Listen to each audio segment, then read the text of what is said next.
Assalamualaikum warahmatullahi wabarakatuh. Saya berkesempatan berkunjung ke kantor PT TPM dan bertemu dengan Pak Asmi selaku direktur utamanya.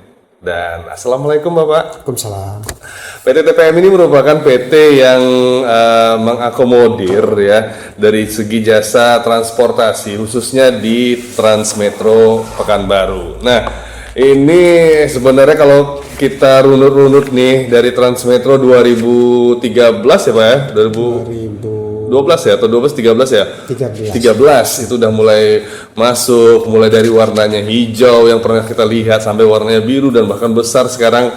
Nah, kita sapa dulu bersama Direktur PT TPM Pak Asmi. Ini gimana kabarnya Bapak untuk di bulan Ramadan ini Pak? Ya, alhamdulillah tidak dari TV SCTV ya.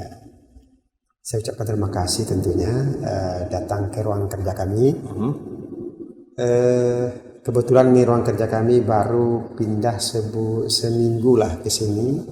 Dari latar belakang nampak itu latar belakangnya belum siap, masih berantakan ya. Mudah-mudahan Pak Sekda atau Pak Wali nanti menyetujui dengan kantor ini memang betul kami dapat pergunakan gitu ya, itu kantor X Dinas PUPR gitu. Untuk bulan puasa ini ya alhamdulillah kita action terus dengan unit bus 50 unit dari yang biasanya full 75 unit. Nah, insyaallah. Full biasanya 75 unit ya? Iya. Itu baik yang besar atau yang kecil? Sama besar sama kecil. Tapi yang untuk sekarang karena pandemi itu kita hanya operasi hampir separuh atau 50 unit aja. Itu 50 per 75 itulah. Oke, cukup banyak berkurang ya Pak ya. Ini termasuk juga pendapatannya juga. Ya. Nah, dari segi transportasinya sendiri nih Pak. Ya. Sebuah inovasi pasti ada perubahan yang sudah dilakukan nih Pak ya, dari bus yang berwarna hijau kemudian sampai ke warna biru dan akhirnya besar juga. Ini apa sih keunggulan ataupun yang bisa diberikan kenyamanan mungkin dari bus Transmetro itu sendiri? Oh iya. Sebenarnya kami jujur saja Dinda, sejak operasional 2019 itu kan dari UPT Dishub yang semulanya menghandle di 2018 ya 19 Februari baru pindah ke PT SPP di mana kami adalah anak perusahaan dari PT SPP yaitu PT TPM. Kami jujur saja menyampaikan sampai saat ini tidak banyak inovasi yang dapat kami berikan. Inovasi dalam arti bukan tidak ada inovasi tapi inovasi yang seperti dibayangkan oleh semua orang bahwa ada perubahan warna, perubahan ini, perubahan itu tidak. Karena juga kami saat ini masih fokus kepada bagaimana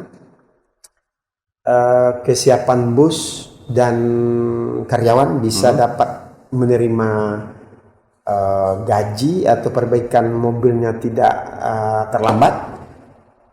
Itu yang utama kami sampaikan. Namun memang ada inovasi-inovasi yang barangkali tidak tampak di umum, seperti bagaimana pelayanan ataupun kinerja yang seharusnya dilakukan oleh anggota di lapangan, baik pramudi ataupun pramugara.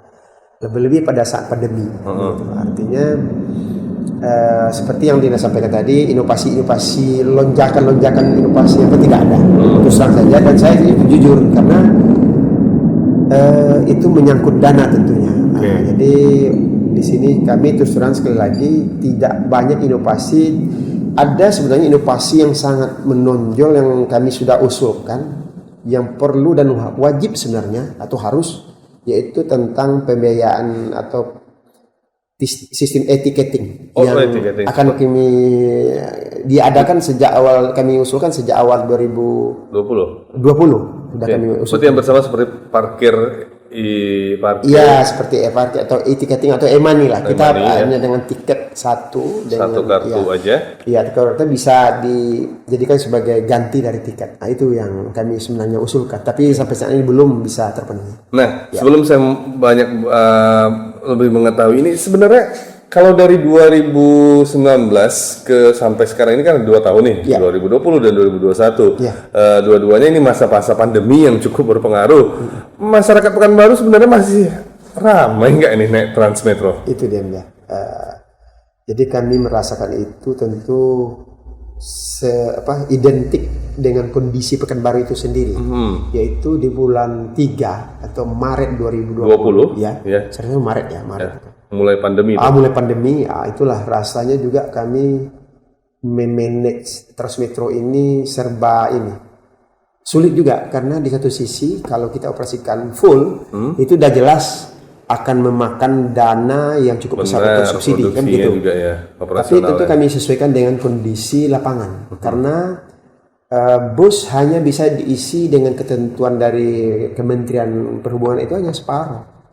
Artinya dari kapasitas bus 80 ya 40. Artinya di satu sisi kita harus melaksanakan atau memenuhi okupansi atau penumpang. Di satu sisi kita harus menjaga jarak dan semua protokol kesehatan yang harus kita penuhi. Di sini kami mengambil kebijakan saat itu, langsung kami mengurangi bus drastis juga saat itu, hampir sekitar separuh kami operasikan, 35 saat itu di Maret 2020. Ya. Dan berlangsung sampai sekarang?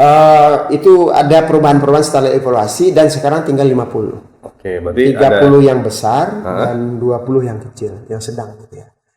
Itulah kami bagaimana ini optimal lah istilahnya dengan kondisi yang ada di lapangan, bagaimana tidak terlalu nampak kekurangan kinerja kita dengan kondisi seperti itu, tapi tetap masyarakat bisa terlayani.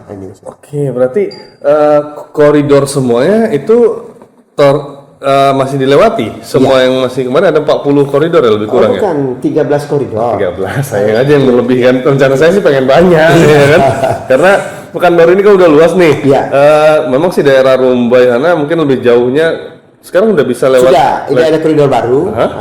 Koridor baru sudah ada dengan kebetulan semuanya 13 saat itu. Tapi dikurangin 7A 7B itu dan 5 itu di Pelabuhan Sungai Duku dan Tribakti Pujasera itu nama.